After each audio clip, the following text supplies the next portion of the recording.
Hello, everybody. So with age comes great wisdom, apparently. It also comes with diminishing eyesight. Director of Data at MEF. You're going to hear a lot from me today. There's going to be a lot of information, and I think this is probably the most undeniably accurate. I am speaking at the MEF Forum in India. So, the evolving trends behind mobile business messaging. We're going to look at a few things, and the main three elements of it are what you see here. We look at mobile landscape, consumer behavior, and business messaging. And I guess these are like three parts of a story. You know, we've got a beginning, a middle, and an end.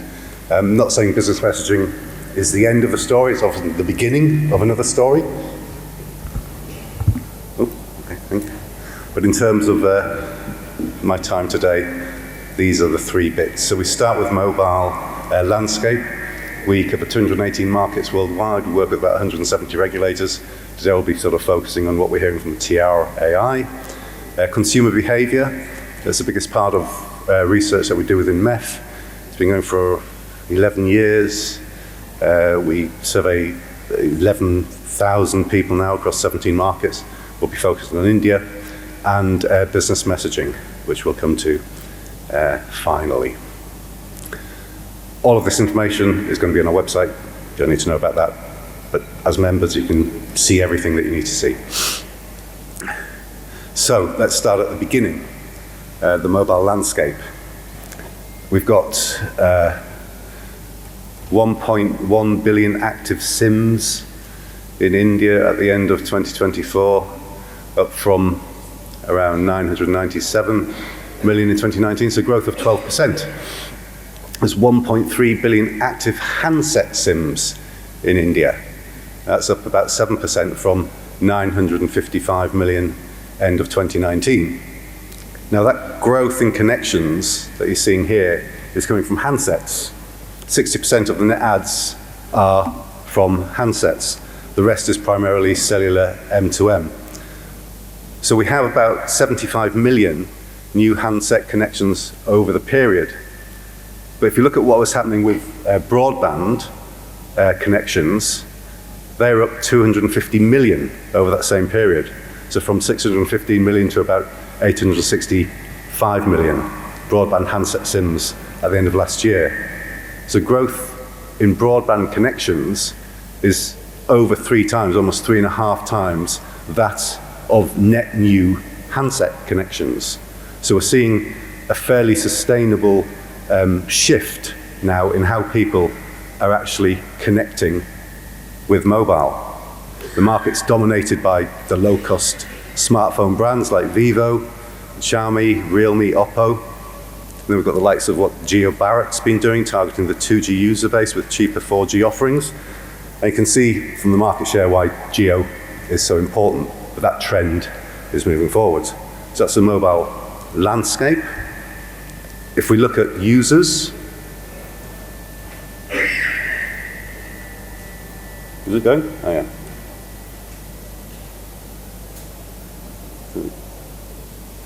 The user landscape. So the total population in India has grown about 60 million over the last 5 years, and net new users are running at about double the population growth. So we're seeing 60 million increase in population, 125 million new mobile users, so not connections, unique users over that period. And we're seeing a similar trend with users as we are with connections. 125 million new users, but more than double that, 260 million new broadband users. So there's a relatively high level of migration that we're seeing from 2G to broadband in the existing base, but lower levels of growth in the actual net adds.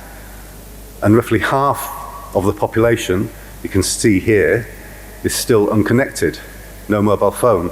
Now mainly in rural areas where I think we're still looking at less than 60% subscription teledensity. So subscription teledensity, not user teledensity. And in fact, if you look on the right for you, over the last 5 years, the number of registered SIMs, not active SIMs, but registered, is actually falling now in urban areas. And much of the growth that we're seeing is coming more from the rural side.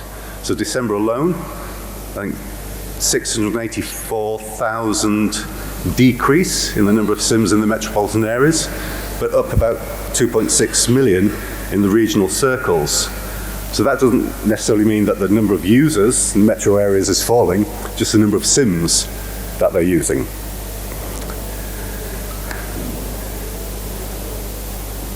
Then we go to the device landscape. So you can see here, we've got the total broadband numbers on the right, 865 million connections, 676 million users, and Android is about 95%.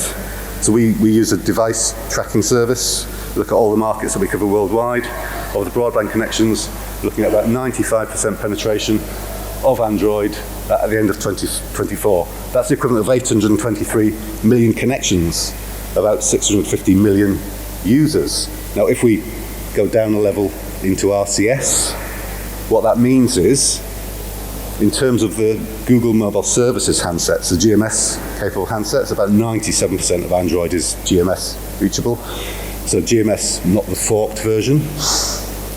Total of nearly 800 million GMS connections in India, about 630 million users. So that is, if you like, the potential that we could see for RCS. Forked could be included there. Is it official or unofficial? But these are the GMS numbers. Go down again to Apple. So Apple iPhones was about 4% of the total broadband connections in 24. So that's about 35 million handsets, or connections, sorry, about 33 million users. Now, if iPhone comes to India, in terms of RCS, you're looking at the devices that are on version 18 or above. They're the ones that we can connect with RCS and RBM. So at the end of last year, about 60% of the iPhones in India were operating on iOS 18 or above. By March this year, we're up to about 77%. And looking at the forecast for the replacement cycles, by the end of the year, it'll be about 90%. What that means is that of those connections that you see there, 27 million would be additional RCS-capable connections on top of what's now in the market, and about another 25 million users. So, in terms of the consumer survey information, start with P2P, because this is how people actually communicate with each other. Top 3 channels that you can see globally in the survey average and India are all in tandem. But Indian users are much more engaged across almost every channel that you see here. Only TikTok and iMessage lag the survey average. And Indian users are engaged across more channels. WhatsApp, near total penetration. 93% people using WhatsApp. But the top 5 channels here, almost 6 actually, when you look at Snapchat, all have more than 50% user penetration, compared to 1 on average on the other side, just WhatsApp. And RCS, which is going to get a lot of mentions today, nearly 3 times higher here in India. So globally, we've got the rich channels all seeing the greatest growth in usage, and WhatsApp's leading. But in India, the change is significantly higher on most channels apart from TikTok and WhatsApp. WhatsApp may be the most used channel in India, but you see here Instagram and Telegram are now actually growing faster in terms of what people are using. And look at the change here that we've got for RCS on the P2P side, 19 times higher in India than what we're seeing on the global average. And if we look at the sort of demographics as well behind this, split by age groups, globally we're seeing users are moving from SMS to rich channels, but rich globally is primarily WhatsApp. Then we've got TikTok and Instagram. In India, we've seen the same sort of migration, but Instagram and Telegram have seen higher growth over the last 5 years than WhatsApp, and in almost every age group as well. Snapchat as well in the 16 to 34 range, seeing higher growth than WhatsApp. So already sort of times are beginning to change, and the channels that we're targeting today in messaging may be markedly different in another 5 to 10 years. So now we turn to A to P. So again, the top 3 channels that you see here, sort of the survey average, and in India, all in tandem. And again, 2 channels really dominate. We've got SMS and WhatsApp. Globally, WhatsApp overtook SMS last year. In India, that happened years ago. And yet again, users here in India are much more engaged, getting on for twice as much on almost every channel. And then look at RCS here, 27% preference here for A to P versus 7% globally. And in fact, while the majority of growth globally has been towards WhatsApp, look at what happens here in India. RCS RBM now has seen the highest growth in terms of preference for mobile business messaging, admittedly coming from a much smaller base, but it's telling a story of where A to P is going. So we'll look at what's happening in messaging. This is the user base in India. 20% growth over the last 4 years, added 125 million users, 757 million. And this is how many people are using SMS or other messaging apps. 97% of all mobile users now receive A to P, added 153 million users over the period, 26% growth. But only 48% actually find the messages they receive useful. It's a large improvement from 2021, added 350 odd million users that appreciate the messages they get, but still quite a drop off. And you'd think here that what's happening with spam is actually getting better. Spam is also rising year on year. 14-point increase since 2021. 51% of users now receiving spam messages, equivalent to 386 million users in total. 63% growth in users receiving spam over this period. There are other things going on as well. We've got a fast-growing base blighted by spam, but now also receiving unnecessary messages sent at the wrong time and on the wrong platforms. Reports of all 3 here have generally grown year on year. The greatest complaint regarding too many messages being sent at 12 points at inconvenient times, at 10 points, and on the wrong platforms. And all that leads to impact on engagement, irrelevant content, lack of personalization, too many messages, lack of trust will make you more likely to stop engaging. But the flip side of that is it can be rectified. Look at what would make you more likely to engage with messages. You've basically got trust, brand verification, easy reply features, quick reply options, richer content, all pointing towards rich messaging. Personalization could be on anything. So we're looking at a future where everything is pointing towards rich messaging, and a lot of the complaints that you saw there are maybe more directed to the A to P SMS side, and the future is on what's going to be happening with rich messaging. So, this is the MAUs. This is the slide that you saw earlier, and that's what it means. WhatsApp, about 600 million users in India, and we've got about 350 million MAUs on RCS. Now, globally, with RCS, this is a picture.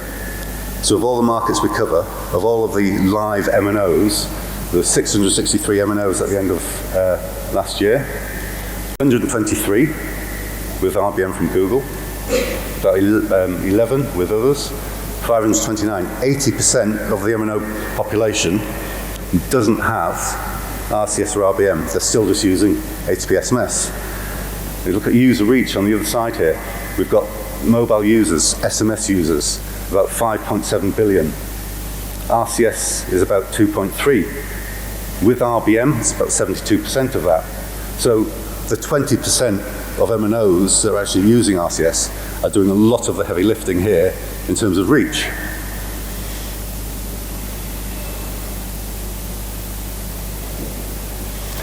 this is where everything is available.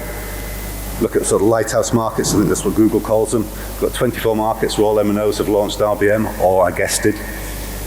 We've got USA and Canada coming on board, the sort of blurry ones up here, and 4 more non-Google markets, which may be changing. Obviously Japan, there's movement, South Korea, China, we don't know about. The other one there in Europe is Poland, sort of mix of Mavenir and Google. And the tallest lighthouses that you see are India, Brazil, and Mexico, which are also the strong WhatsApp markets. USA will be another sort of beacon when it launches. You can see here the markets, the ones in blue are where iPhone is also available.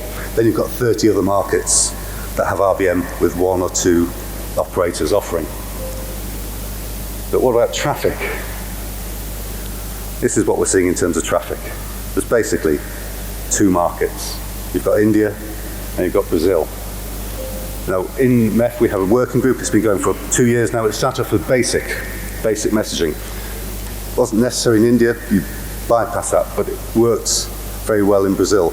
The basic message, basically using SMS with a rich cherry on top. Very little sort of conversational messaging going on, but this is what we're trying to do in terms of build the base. You know, people need to understand, or brands need to understand, that it's not that much different from SMS, but it's a lot richer and it's a lot more engaging. So what we're now moving on to is looking at what we can do in terms of tracking what's going on, tracking the launch of Apple on RCS and RBM, focusing on the UX differences between Apple and Android, addressing the key issues to drive growth and scale in Europe and also in North America when we see everyone launch there. Brand verification, another big issue. But more importantly, collect and report aggregated RBM traffic by market, because the market needs to understand what's going on. There's some great stories out there, but there's very little information that can be tied to it. And collect and report aggregator KPIs from industry. And this is kind of what we're doing. So if you look at this here, this is the number 1 and number 2 provider of RBM worldwide. The number 1 provider sent about 10 billion messages in 2024, primarily in India. Indian total market was about 14 billion, apparently grown 29 times over the last 18 months. The next largest provider of RBM sent about 2.4 billion messages in 2024 in Brazil. In Brazil, total about 4 billion. It's grown about 97 times over the last 18 months. The rest of the world, another 7 billion, so 24 billion in total, grown 30 times over the last 18 months. But when you begin to add it all together, it doesn't add up. So we need more information from industry. We need sort of help from industry. And this is what I'm going to sort of end with today, is a plea. We're not going to go through this, because my time's already up. But it's a plea for everybody here in the room to help with this. As MEF, we're going to sort of become an aggregator, anonymize data and push it back out to you, so you can use it, you can talk to customers and clients, because we need more reliable, accurate and scalable information if we're going to grow the market and move the other 80% of MNOs who are currently not doing anything on RCS onto this channel. And that's my final word. Thank you very much.